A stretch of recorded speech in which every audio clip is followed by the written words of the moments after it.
Bible আর কোরআনের মধ্যে আকাশ পাতাল পার্থক্য আছে। বোকা নাকি যে মুসলমানকে বলবো বাইবেল পড়ো? তো আমি কি মিথ্যা বললাম আপনাকে? আপনি তো অপমান করছেন আপনার সেই লোকদের যারা প্রশ্ন করছে।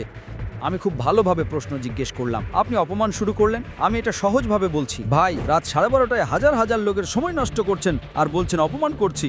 তো আমরা লোকদের সময় নষ্ট করতে চাই না। হৃদয়ের প্রশান্তি।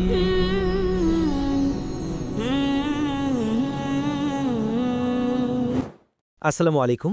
আমার নাম ইমরান গিল এবং পেশায় আমি একজন শিক্ষক, লাহোর থেকে এসেছি। আমার প্রশ্ন হলো, আমি বাইবেল মুকাদ্দাস, পবিত্র বাইবেল বহুবার অধ্যয়ন করেছি এবং যেহেতু আমি থিওলজির ছাত্র, তাই আমি কুরআন মজিদও অধ্যয়ন করেছি। এবং এতে যখন আমি কুরআন মজিদ অধ্যয়ন করলাম, তখন জানতে পারলাম। ভাই, আপনার নাম কি বললেন? ইমরান গিল। আপনি কি মুসলমান না অমুসলিম? আমি খ্রিস্টান। খ্রিস্টান, ঠিক আছে। আবার বলবেন প্রশ্নটি। জি, আমি এটা বলতে চাইছি যে আমি একজন শিক্ষক, থিওলজির শিক্ষক, এবং বাইবেল মুকাদ্দাসের পাশাপাশি আমি কুরআন মজিদও অধ্যয়ন করেছি। কিন্তু আমি দেখেছি সেখানে এমন অনেক আয়াত আছে যেখানে বলা হয়েছে যে ইঞ্জিল, তৌরাত এবং জবুরে হেদায়েত আছে, নূর আছে, রাস্তা আছে, সহজ সরল পথ আছে, সূরা মায়েদা আছে, সূরা আম্বিয়া আছে, সূরা মুমিনুন আছে। তো তারপর যদি এমন হয়, তবে কেন এমন শিক্ষা দেওয়া হয় যে একদিকে মুসলমানরা বলে যতক্ষণ না এই 4টি কিতাবের উপর ঈমান আনবে আমরা মুমিন নই, মুসলমান নই, কিন্তু অন্যদিকে এগুলো পড়ে না কেন? কারণ এগুলো আপনাদের ইসলামিক কিতাব। আপনারা এগুলোর উপর ঈমান আনা ছাড়া মুসলমান নন। তো তারপর পড়েন না কেন? এবং আমাদের মাওলানা সাহেবরা কেন মুসলমানদের নিরুৎসাহিত করেন যে এই কিতাবগুলো আপনারা পড়বেন না? মাশাআল্লাহ, ভাই ইমরানের খুব ভালো প্রশ্ন, একদম পরিষ্কার। তিনি বলছেন যে কোরআন মজিদে অনেক জায়গায় উল্লেখ আছে তৌরাত, জবুর, ইঞ্জিল হেদায়েতের কিতাব। একদম ঠিক বলছেন, 100 ভাগ।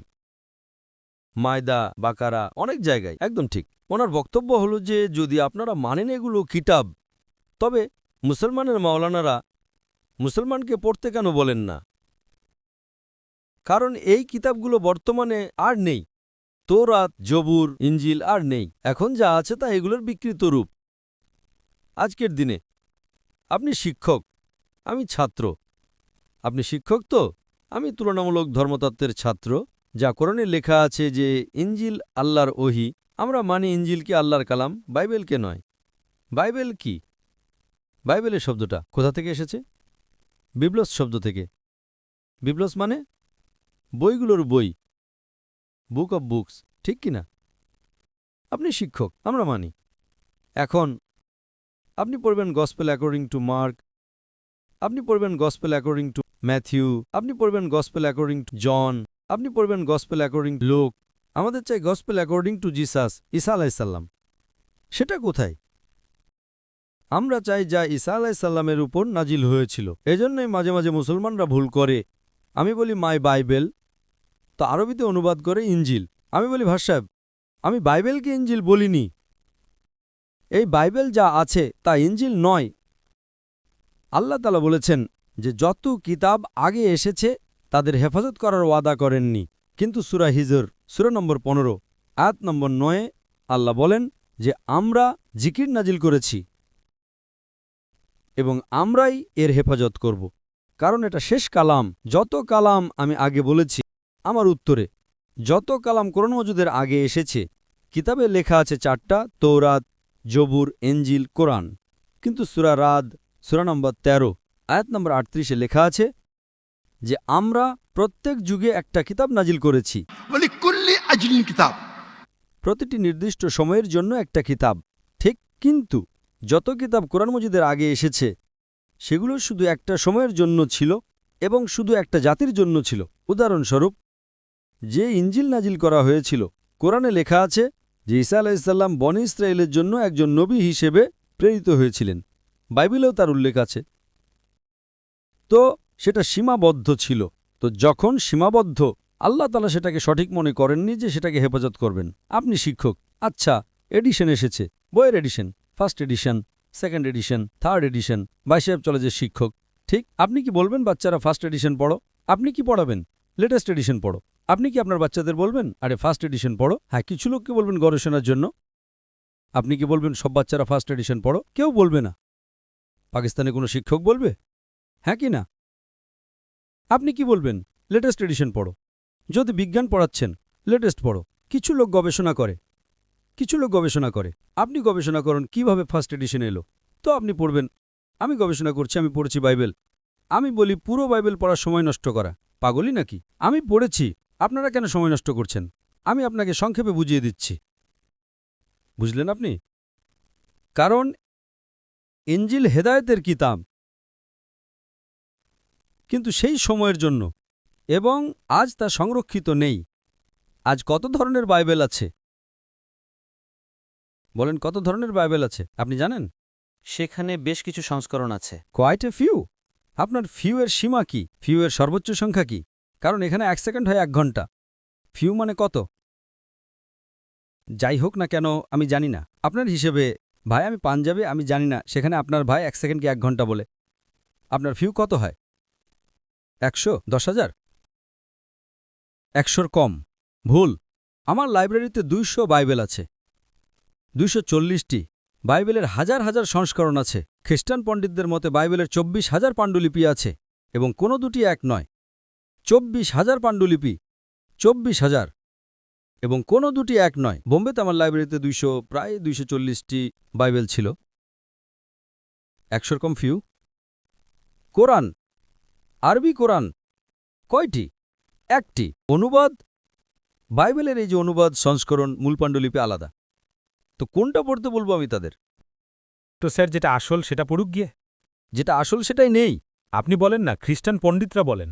ভাই, আপনি খ্রিস্টান পণ্ডিতদের পড়েননি, আর আমি তো একমত হব না। আসল নেই। 24,000, এটা বলতে পারেন এটা আসলের সবচেয়ে কাছাকাছি। আচ্ছা, কিছু লোককে পড়া উচিত, আমি পড়ি না।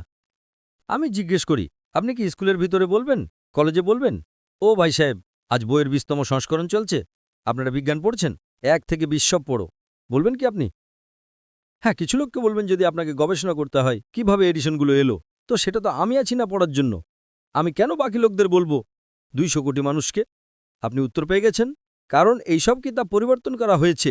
কিন্তু স্যার, কুরআনে তো কোথাও লেখা নেই যে এটা পরিবর্তন হয়ে গেছে। একটি আয়াতও কুরআনে নেই যা বলে যে এটা পরিবর্তন হয়ে গেছে, বরং সেখানে তো ভালো ইতিবাচক শব্দে এতে পথ আছে, হেদায়েত আছে, নূর আছে, রাস্তা আছে, সহজ সরল পথ আছে। একটি আয়াত কি বললেন? একটি আয়াতও নেই পরিবর্তন হয়েছে? হাদিসে হয়তো থাকতে পারে, কিন্তু এখন আমি বলি, সূরা বাকারা সূরা নম্বর 2 আয়াত নম্বর 79। فويل للذين يكتبون الكتاب في أيديهم ثم يقولون هذا من عند الله ليشتروا به ثمنا قليلا। দুর্ভোগ তাদের জন্য যারা নিজ হাতে কিতাব লেখে এবং বলে এটা আল্লাহর পক্ষ থেকে। এটি কোরআনের আয়াত। কুরআন কি পরিবর্তনের কথা বলেননি যে পরিবর্তন হয়ে গেছে? আরে কুরআন থেকে হাতে লেখে, ওটাই তো বলেছি না আমি। আসলটা নেই। এইসব যত বাইবেল আছে মানুষের হাতে লেখা, এবং এর উল্লেখ, এটা বাইবেলেরই কথা হচ্ছে। এই উল্লেখ যা আছে তা বাইবেলেরই। স্যার, আমি কি কিছু বলতে পারি? না, আপনি বলতে পারেন না। দয়া করে বলবেন না। কারণ যদি আপনি ভালো অধ্যাপক হন, আমি 30 বার জিজ্ঞেস করেছি, আপনি কি বলবেন এডিশন পড়তে? চুপ করে থাকুন, চুপ করে থাকুন। যদি আপনি শিক্ষক হন, আপনার বিজ্ঞানের 20তম সংস্করণ চলছে, আপনি কি আপনার ছাত্রদের বলবেন, সব ছাত্রদের প্রথম 19 সংস্করণও পড়ো? উত্তরে দিচ্ছেন না। তার মানে আপনি সত্যবাদী মানুষ নন। মাফ করবেন, মাফ করবেন, আপনি হকের মানুষ নন। আপনি যখনই ফেসে গেলেন মুখই খোলেন না। দ্বিতীয় প্রশ্ন করেন, একটা আয়াত দেখাও। আয়াত দেখালাম, চুপ করে বসে গেলেন। আরে ভাই, একটু তো স্বীকার করো। হ্যাঁ, দুঃখিত, আমি ভুল করেছি, বিষয় শেষ। সরি বললে মানুষ ছোট হয় না। স্যার, আপনি নিজের মতো করে কথা বলছেন। আচ্ছা ভাই, কি পাঞ্জাবি শিখেছেন? আমি আপনাকে জিজ্ঞেস করছি, যদি আপনি বিজ্ঞান পড়তে যেতেন আর 20তম সংস্করণ পড়ানো হতো, কি আপনার পাঞ্জাবে বলে স্বাস্থ্যমন্ত্রী, বেটা এখানে শিক্ষাও আছে, কি আপনারা শেখান যে আগের 19 সংস্করণও পড়ো? শেখান কি? এই দুটো যখন ফেসে যায় না, একজন বুদ্ধিমান মানুষ বলবে, অন্তত স্বীকার করবে আমি ফেসে গেছি, মানে কিছুটা তো বুদ্ধিমান। ওই বোকা মানুষ স্বীকার করবে না। পুরো দুনিয়ার সামনে করো, হাজার হাজার মানুষ আপনাকে দেখছে। স্যার, আমি আপনাকে সম্মান করি। আমি চাই আপনি আমাকে সম্মান করেন। আপনি আমাকে সম্মান করছেন না। আমি একটা সহজ প্রশ্ন করেছি। আপনি একজন শিক্ষক হিসেবে, আমি শিক্ষক নই, আপনি কি আপনার ছাত্রকে প্রথম 19 সংস্করণ পড়তে বলবেন? মুখ খোলো, মুখ খোলো। কিন্তু সাধারণ বই আর বাইবেলের মধ্যে পার্থক্য নাই। যে কোনো বই হোক ভাই, বাইবেল আর কোরআনের মধ্যে পার্থক্য আছে না? একদম ঠিক। কেন? ভাষা। বাইবেল আর কোরআনের মধ্যে আকাশ পাতাল পার্থক্য আছে। আকাশ পাতাল পার্থক্য আছে। একদম ঠিক, একদম ঠিক। তো বোকা নাকি যে মুসলমানকে বলবো বাইবেল পড়ো? হ্যাঁ, যখন আপনাকে বিতর্ক করতে হবে, যখন দাওয়া করতে হবে, আমি আপনাকে শেখাবো কোন আয়াতগুলো পড়তে হবে। তো আমরা লোকদের সময় নষ্ট করতে চাই না। আপনি ফেসে যান, বাইবেলে তাতে পার্থক্য আছে। কি পার্থক্য আছে ভাই? এডিশনই। তো কোরআনে যা লেখা আছে যে মানুষ নিজ হাতে কিতাব লেখে এবং বলে এটা আল্লাহর কিতাব টাকা কামানোর জন্য। তো আল্লাহ তাআলা তাদের উপর লানত দিয়েছেন। আর আপনার মতো লোকেরা পড়ে আর বোকা বনে যায়। আমাদের মতো লোকেরা বিশ্লেষণ করে। আমরাও পড়ি, বাকি মুসলমানরা নয়। আমি পড়ি, বাকি মুসলমানদের পক্ষ থেকে আমি পড়ি। আমি ফরজে কিফায়া করছি। ফরজে কিফায়া। স্যার আপনার কথা মানবো নাকি কোরআন মজিদের কথা মানবো? কোরআন মজিদে লেখা আছে। কোরআন মজিদে লেখা আছে ভাই। আমি কোরআন মজিদের কথা বলছি। কোরআন মজিদ বলে কুনতুম খায়রা উম্মাতিন উখরিজাত লিন-নাস, যে মুসলমানরা মানুষকে হকের দিকে ডাকো। কোরআন মজিদ বলে তাআলাউ ইলা কালিমাতিন সাওয়াইন বাইনানা ওয়া বাইনাকুম। আসো সেই কথাই যা আমাদের ও তোমাদের মধ্যে এক। যদিও আপনার বাইবেল বদলে গেছে, তবুও আমি আপনার বাইবেল পড়ে সাদৃশ্য বের করি। আপনার পাদ্রী যদি কোরআনকে আক্রমণ করে তবে আমি ডিফেন্ড করি, নয়তো আমার আপনি দেখবেন আমার লেকচার আছে ইসলাম এবং খ্রিস্টান ধর্মের মধ্যে সাদৃশ্য, হিন্দু ধর্ম এবং ইসলামের মধ্যে সাদৃশ্য। আপনাদের উইলিয়াম ক্যাম্বেল আমেরিকা থেকে বই লিখেছিলেন যে কোরআনে 38টি বৈজ্ঞানিক ভুল আছে। তো আমাকে বাধ্য হয়ে যেতে হলো। আমি তো এটা 2000 সাল, আমার বয়স মাত্র 35 বছর ছিল তখন, এবং গিয়ে বিতর্ক করলাম আমি তার সাথে। আলহামদুলিল্লাহ তিনি স্টেজে স্বীকার করলেন ডক্টর জাকির নায়েক বাইবেলে এত ভুল বের করেছেন, আমাকে আবার বাইবেল পড়তে হবে। সত্যবাদী মানুষ ছিলেন, আপনার মতো ছিলেন না।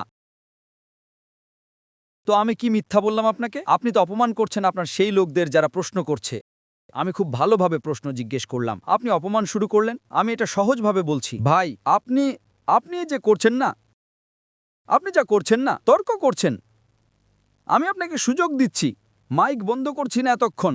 রাত 12:30টায় কোনো খ্রিস্টান মিশনারি 20,000-এর সমাবেশে অনুমতি দেবে প্রশ্নোত্তর করার জন্য? তারা তো শুধু লেকচার দেয়। অপমান করছি? আপনি প্রশ্ন করলেন, আমি উত্তর দিলাম কি না? আপনি বললেন একটা আয়াত দেখাও, আমি জবাব দিলাম। আপনার তো বলা উচিত ছিল মাশাআল্লাহ doctor Zakir Naik, thank you. আপনি থ্যাংক ইউ বলছেন না। Thank you. রাত 12:30টায় হাজার হাজার লোকের সময় নষ্ট করছেন আর বলছেন অপমান করছি। আল্লাহ আপনাকে হেদায়েত দিন, আল্লাহ আপনাকে হেদায়েত দিন। থ্যাংক ইউ বলার বদলে অপমান বলছেন। Thank you. আপনি আমার প্রশ্নের জবাব দিয়েছেন, অনেক শুক্রিয়া। বাস, জবাব তো দিয়েও দিলাম। আপনার এক প্রশ্নের না 3টে প্রশ্নের জবাব দিলাম। কারণ বাইবেল এটা ইনজিলের বিকৃত রূপ। কোরআনে কোথাও লেখা নেই যে বাইবেল আল্লাহর কিতাব। কোরআনে লেখা আছে ইনজিল। আজ ইনজিল আসল রূপে আর নেই। আজ যে বাইবেল আছে তা ইনজিলের বিকৃত রূপ। তার জন্য কিছু মুসলমানের গবেষণা করা উচিত, আমি করি, এবং বড় বড় পাদ্রীদের সাথে বিতর্ক করা উচিত যাতে তারা দিনের দিকে আসে। সব মুসলমানের সময় নষ্ট করার দরকারই নেই। এবং যখন আপনি বললেন একটাও আয়াত দেখাও যা বিগড়ে গেছে, ওটা তো বলে দিলাম যে মানুষ কিতাব লেখে। আপনার 2-3টি প্রশ্নের সবগুলির জবাব দিলাম। শেষে আপনি থ্যাংক ইউ বললেন। ভালো, আল্লাহ আপনাকে হেদায়েত দিন। আমি আপনাকে ভালোবাসি। আল্লাহ আপনাকে পথ দেখান যাতে আপনি সঠিক পথে আসেন। আপনাকে অনেক ধন্যবাদ। আমি আপনার জন্য যিশুর নামে প্রার্থনা করব। ধন্যবাদ।